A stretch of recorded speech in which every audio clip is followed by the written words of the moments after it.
Everything is war. All of it. Sitting in the commute without losing your patience is war. Trying to find a way to escape your slave job is war. Keeping your wife happy and your children inspired is war. Training to become stronger than before is war. It is all war, and it cannot be avoided. And I'll tell you why it's war, because war is two opposing sides trying to achieve the same goal. Two opposing sides want the same land or the same influence over X land.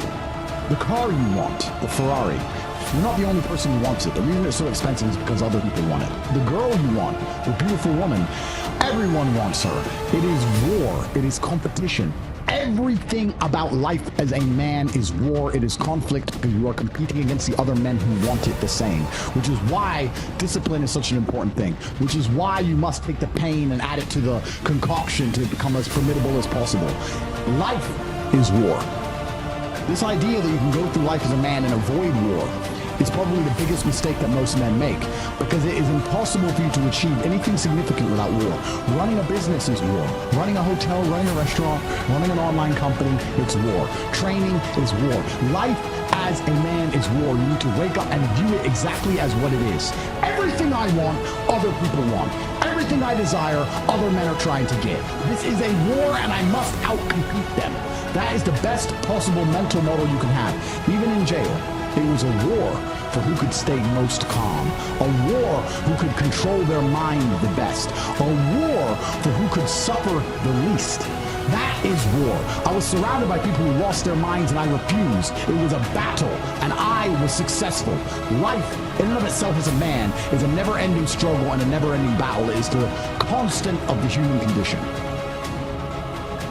There's a version of you that never sleeps in, never skips training, never wastes time. There's a version of you who never fails. Genuinely ask yourself the question, you at home, if you had done those things for the last 2 years, you never skipped a training, you never wasted time, you never scrolled TikTok, you never jerked off to Pornhub, you never sat aimlessly on the internet typing in garbage, never played video games, you never wasted time, you never skipped training, you were training every single day, you never slept in, you were never lazy. There's this version of you. Imagine the person you would be. Genuinely imagine what you would look like. Imagine where you would live. Imagine the car you would drive. Imagine how much your woman would respect you. Imagine the love you would see in her eyes when she looks at you with adoration like a king. Imagine your existence.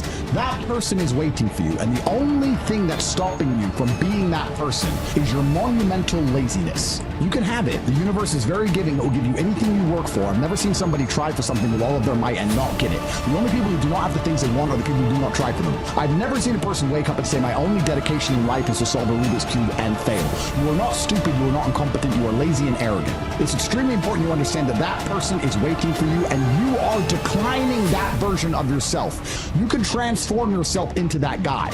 You can be a top G. That's exactly what I did. I knew who I was going to have to end up being before I became that person. But I knew I had to be a big, strong, fighting billionaire. That's what I knew I had to be. I wanted to be Batman, so I became Batman.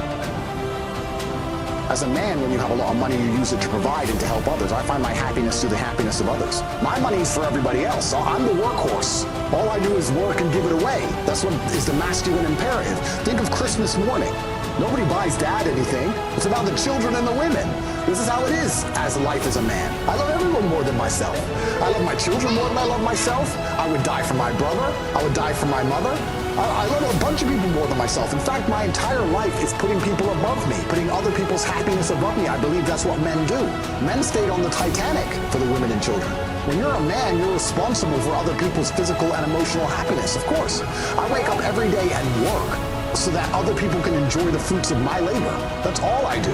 Every single person I love, in many ways I love more than I love myself. And I think that every man who is capable is exactly the same.